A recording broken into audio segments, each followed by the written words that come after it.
for the next chapter. Yeah, I was just about to come find you. Let's see what it says. Now sprout to life the story's seeds, stirred by wind-born melodies. Then on that breeze the music leaves, fading into distant memories. Seek the place where wind and tale entwine, and once there, make 3 riddles into verse, and 3 melodies into song. For in poetry and song will this story start to blossom. Come on! Another riddle? All that talk about wind and melodies? What do you think the answer could be?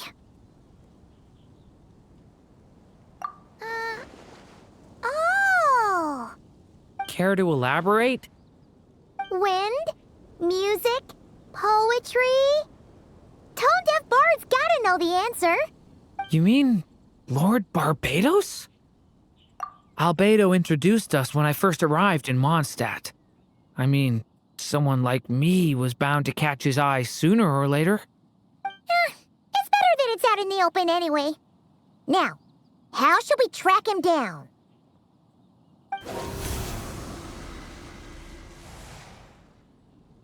I'm pretty sure he's already caught wind of what's going on here. Right. He definitely makes it easy to forget he's a real god sometimes.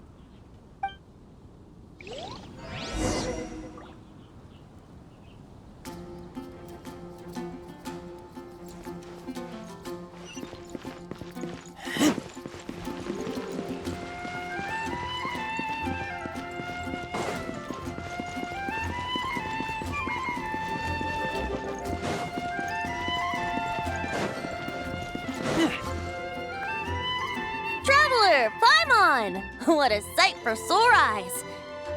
And the little dragon from the fairy tale world. I heard your voices calling out to me on the wind. Something about needing help with a riddle? Sorry to disturb you, Lord Barbados. Disturb me? Not at all! To tell you the truth, I'm just as curious about this riddle as you are. Let me take a look.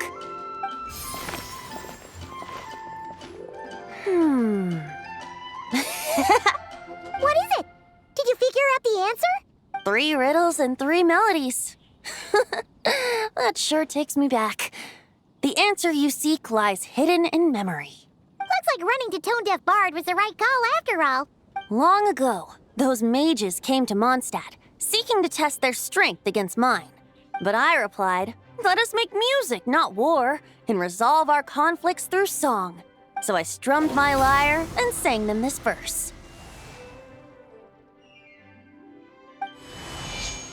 O wind, welcome now, my guests.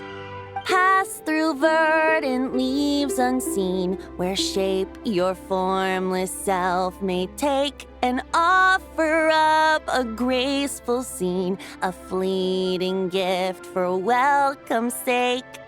Leap at the edge of a sea of clouds, where land meets sky and sky meets ground. There frighten off the noisy crowds and bring my guests a calm profound. Fly beneath the stars up high, where mortal noise is swept aside, that my dear guests with starry eyes may share the dreams they hold inside. Now go to where I vowed to keep a quiet spot for them to sleep. No clash, no contest bars the way, just tea and mirth to fill the day. There you have it, the 3 melodies. As for the answers to those 3 riddles, I trust you can guess them by now. The woods, the edge of a cliff, and the sky? Correct. Funnily enough, your mother was also the first to solve it, all that time ago. There must be some kind of special rapport between those who write stories and those who sing them. The woods, a cliff, and the sky. Oh! So That's where it is! I suppose the spot that answer points to is where you're headed next. You should know, after solving my riddle, the mages even accepted my proposal and made that location their official meeting spot. And going by what your book is suggesting, once you found it, you might want to try playing the melody I just shared with you. Guess you can be pretty reliable when it counts, huh? Great Animal Archon?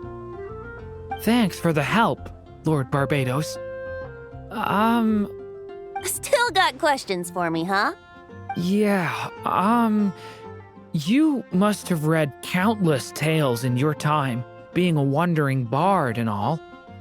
In your experience, why might an author consider a story unfinished? Unfinished?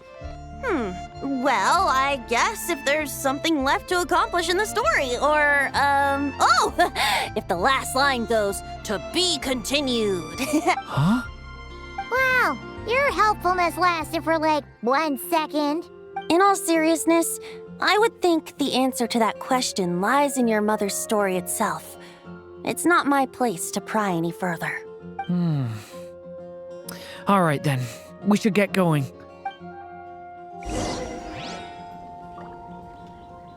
I wonder when their next meeting will be.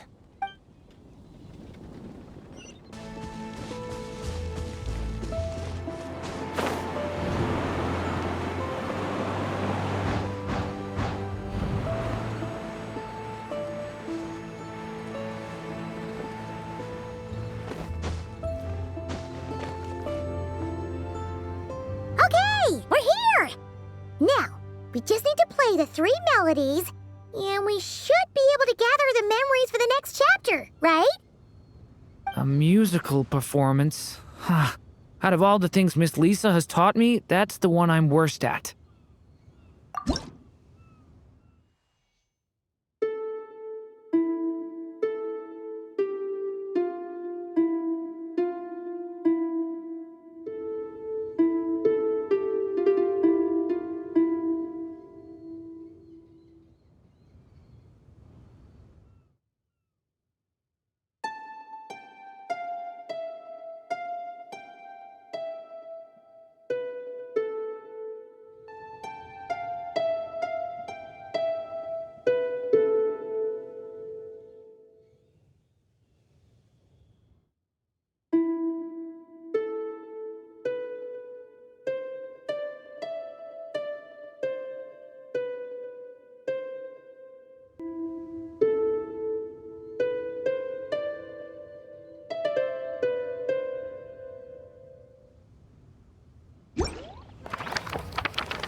Even a war that shook the world could not halt the witches' gatherings. Yet even so, with the passing of time, 3 of their teacups no longer came to be set. The witches did not linger long in sorrow, for the Story Witch had brought glad tidings of her own. Born was her dragon child, safe and sound. Her fellow witches offered up their blessings, eagerly debating how to celebrate the child's birth.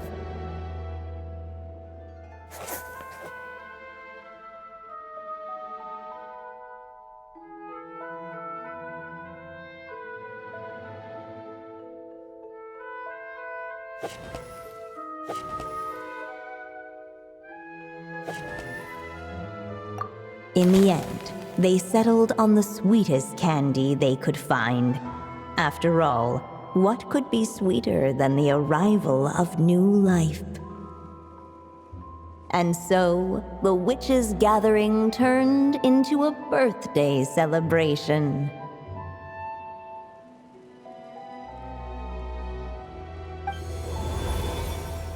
So, we're back in the story world, huh?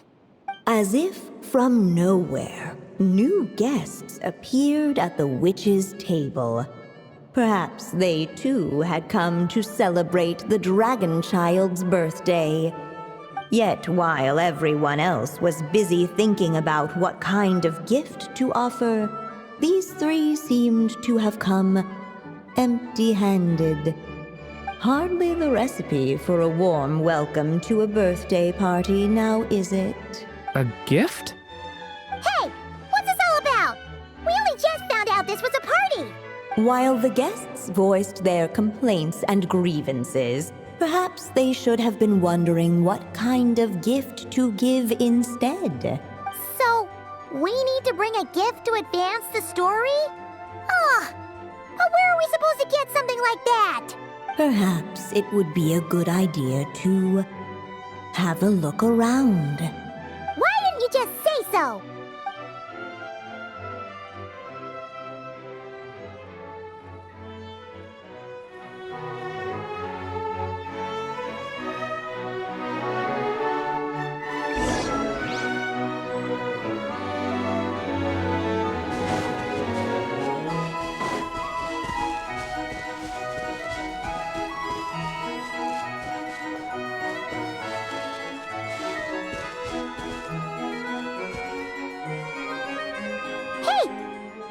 These as gifts, maybe? At last, the guests found something to give the dragon child. Guess that's a yes, then. Which one should we go for? Still, the guests wondered, what kind of gift might the little dragon really want? Should they put a warrior's sword in his hand and send him out on an unstoppable quest to save the world? Or perhaps a wandering hero's slingshot and the promise of a life of endless, uncharted adventure? Or maybe even a scholar's tome and the chance to take on all the world's unsolved mysteries? Okay. Wow. That's a lot of pressure all of a sudden. Oh yeah! Technically, we're actually picking a gift for you. So, which one would you prefer? You want me to choose? Wow, this feels kinda special. How come? For as long as I can remember, I've spent most of my time living in the stories my mother created. I always thought my mother had everything written out for me already, just like the toy figures in Constellation Metropole. What I wanted to do with my own future. That's something I've never really thought about. What did I want back then? This is the first time I've ever asked myself that question. Sounds like this is the perfect opportunity to answer it then. It's been a while since you left Simulanka, and after everything that's happened, it might be about time to start thinking about your future. Then let me give it some thought.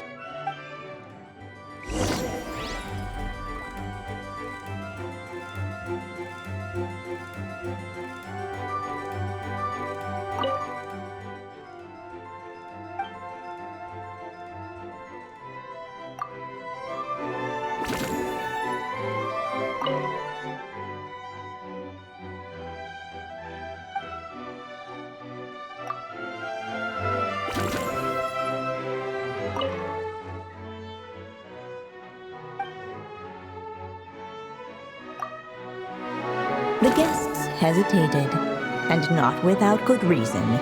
Given how much this gift would mean to the little dragon, a bit of careful thought could go a long way.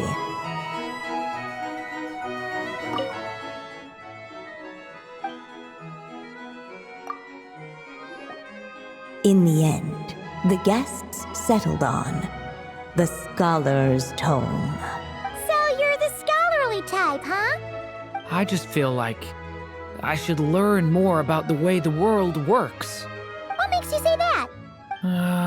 I'll give you an example. Did you know that in Mondstadt, using fire to catch fish is a punishable offense?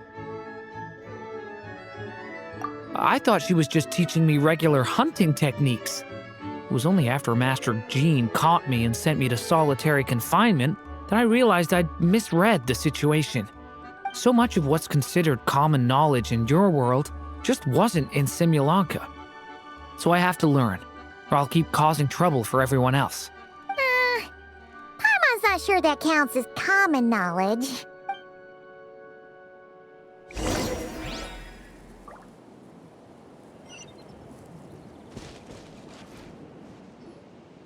Alright. They should let us in now that we've got a gift, right? Hello there. Brought a gift this time? The newly arrived guest presented his gift, wishing the little dragon a future as a wise and accomplished scholar. Accepting the guest's blessing, the Story Witch invited him and his friends to take their place around the table. Finally, she could introduce them all to her dragon child, telling all in attendance about the moment of his hatching, and of course, the name he'd been given. It was then that the Seer Witch, diviner of the stars, withdrew her gaze from the heavens and turned a sorrowful glance upon the little dragon. You gave him the same name as that evil dragon? That's right. But the life I intend for him shall be very different. What folly to love so blindly. For as you must know, a name is the mirror of destiny itself. He who bears an evil dragon's name must also inherit the fate of its previous owner. His fate has been foretold. Then I'll rewrite it. The witches at the table fell silent, for they knew the Seer Witch's words had never once proven wrong. Yet, just as clearly, they recognized the Story Witch's resolve, for there is scarce a force in this world more fearsome than a mother's love. At last, the Merry Witch stepped forward, dispelling the uneasy silence. So be it. Then we'll all lend a hand. Together, we shall rewrite this child's fate. You mean to defy one of the fundamental rules of this world? I refuse to be shackled by such rules. Besides, this is a witches' gathering, is it not? What could be more fitting a subject for this occasion than to defy them? Oh? Sounds like an interesting experiment. I suppose, were we to succeed in this endeavor, we might bring a touch of wonder to this otherwise dreary sky of stars. The Merry Witch finally talked them all round, just like she had done many times before. Warm and strong as the sun she was. So much so, in fact, that those who her light shined down upon had no choice but to bask in it. And so the witches readied their gifts, 3 marvels of the cosmos. For this child, I shall decipher the ravings of the heavens and lay bare before him the trickery of fate. For this child, I shall leave a formula powerful enough to unravel the very origins of this world, that he may seek another solution for the conundrum of his life. For this child, I shall call upon wondrous magic to make possible his impossible wish. All the Story Witch had was the pen in her hand, yet with the love that flowed from it, she resolved to bring forth a marvel of her own. For this child, I shall leave behind the last story I will ever write, and with it, a path to an ending yet untold. With the witch's blessings given and received, the little dragon's fate at last began to turn. In the midst of the dragon child's birthday celebration, the Seer Witch proclaimed her prophecy. The child had been given the evil dragon's name, and with it, the burden of its fate. But hearing this, the Story Witch vowed to rewrite it all, for such was her love and resolve. And so the other witches offered their gifts in turn, marvels as rare as any in the cosmos. Together, They sought to test one of the fundamental laws of this world, in part to support a mother's love, and in part to sate their own curiosity. Oh, and I almost forgot. Our new guests came bearing blessings of their own. Who knows? Perhaps this extra dash of wisdom might be all the little dragon needs to change his fate.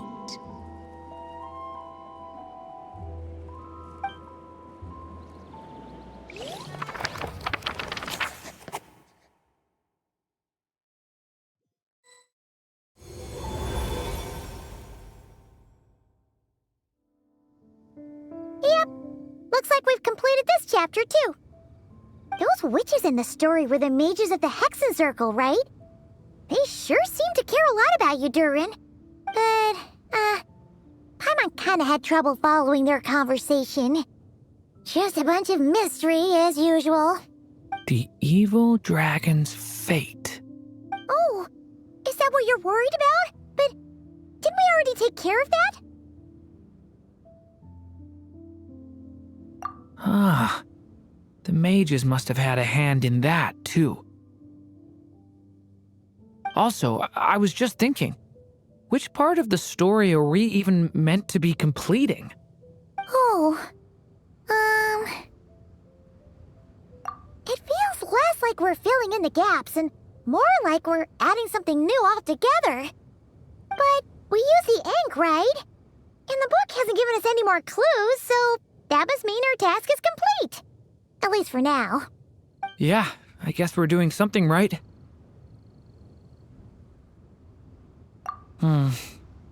Maybe I'm overthinking things. It's just, this is my mother's final wish, so I don't want to mess it up. Anyway, thanks for all your help. I'll let you know as soon as the book reveals a hint about the next chapter. Okay then. See you in the next chapter.